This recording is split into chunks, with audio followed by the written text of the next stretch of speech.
Corona का कहर आज भी पूरे विश्व में देखने को मिल रहा है। ऐसे में जो बड़ी खबर सामने आई है वो ये है कि फिलीपींस की सरकार ने अपने यहाँ यानी कि फिलीपींस में कोरोना के रोकथाम के लिए मुंबई के धारावी की झुग्गी बस्ती का जो मॉडल है उसे अपनाने का फैसला किया है।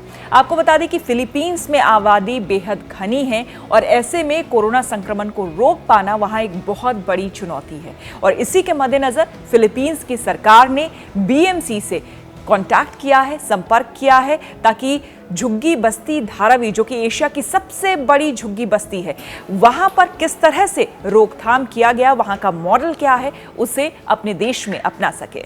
बीएमसी के कमिश्नर इकबाल सिंह चहल ने यह बताया कि उनकी पॉलिसी है संक्रमण का पीछा करो ताकि उसे खत्म किया जा सके और उसे सही समय पर रोका जा सके।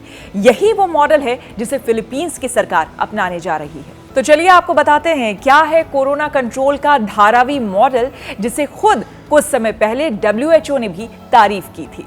2.5 वर्ग किलोमीटर में फैली धारावी एशिया की सबसे बड़ी झुग्गी झोपड़ी बस्ती है। अगर यहाँ की आबादी की बात करें तो यहाँ 10 से 12 लाख तक की आबादी है। यहाँ की आर्थिक उपयोगिता को इसी बात से समझा जा सकता है कि हर साल यहाँ पर $1 अरब का निर्यात होता है। लगभग 2 महीने पहले धारावी में जब कोरोना का पहला केस आया था तो पूरी मुंबई की सरकार, महाराष्ट्र सरकार एक तरह से डर गई थी, सहम गई थी। बीएमसी के लिए भी एक बहुत बड़ी चुनौती थी, क्योंकि जिस तरह से आपको हम बता दें, धारावी एक ऐसी जगह है जहां पर आबादी बहुत ज्यादा है। यहाँ की गलियां, यहाँ के घर बहुत ही संकरे और पास में हैं। ऐसे में सोशल डिस्टेंसिंग और होम क्वारंटीन का यहाँ सवाल ही नहीं उठता था। इसके बाद बीएमसी ने 4 चीजों पर ध्यान दिया। वो था ट्रेसिंग, ट्रैकिंग, टेस्टिंग और ट्रीटमेंट। किस तरह से इन 4 चीजों ने काम किया, आइए आपको बताते हैं। पहला, ट्रेसिंग। जुलाई के महीने में डॉक्टर्स और निजी क्लिनिक की मदद से 47,500 लोगों की जांच की गई और मोबाइल वैन के जरिए लगभग 14,970 लोगों की स्क्रीनिंग हुई।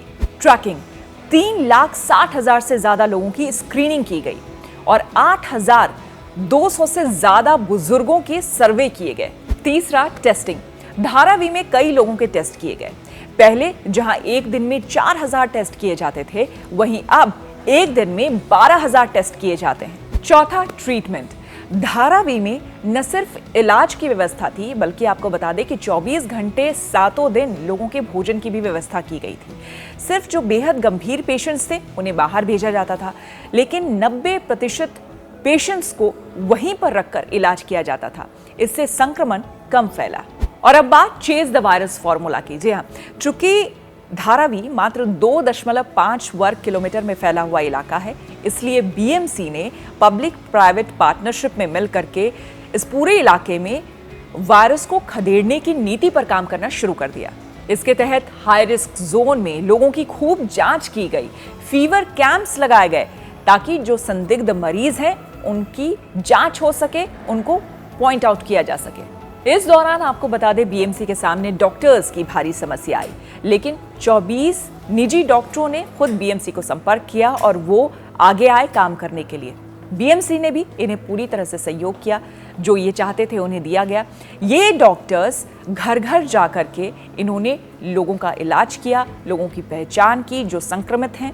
इससे काफी हद तक काम आसान हुआ। इसके बाद सभी डॉक्टर्स को अपना क्लिनिक खोलने को कहा गया और यह भी कहा गया कि उनके पास अगर कोई संदिग्ध मरीज आता है तो इसकी सूचना बीएमसी को दी जाए। बीएमसी ने इन सभी चिकित्सकों को ग्लव्स, पीपीई किट और मास्क मुहैया कराए। चूंकि धारावी में होम क्वारंटीन संभव नहीं था, इसलिए संस्थानिक क्वारंटीन पर ज्यादा से ज्यादा जोर दिया गया। इसके लिए school, marriage hall, sports complex को रखा गया जहां पर मरीज रह सके और इन मरीजों के लिए 24 घंटे यहां पर डॉक्टर्स रहते थे, नर्सेज रहती थी, तमाम चिकित्सा की सुविधाएं रहती थी। साथ ही खाने पीने के लिए भी एक कम्युनिटी किचन यहाँ पर बनाया गया ताकि सभी मरीजों को ठीक तरीके से तीनों टाइम भोजन मिल सके। साथ ही साथ दवाओं की भी यहाँ पर पूरी व्यवस्था थी। विटामिन की जो गोलियां होती हैं, विटामिन सी से लेकर तमाम दूसरे जो मल्टीविटामिन टैबलेट्स होते हैं, वो सभी मरीजों को दिया गया। यही कारण है कि यहाँ पर संक्रमितों की दर 0.8% है, जो कि पूरे भारत में सबसे कम है। और यहाँ पर मरीजों की ठीक होने की संख्या 81% तक पहुंच गई है, जो कि बेहद अच्छी खबर है। तो ये वो धारावी मॉडल है जिसे फिलीपींस अपनाने की बात कर रहा है और जिसके मद्देनजर उसने बीएमसी को कांटेक्ट किया है।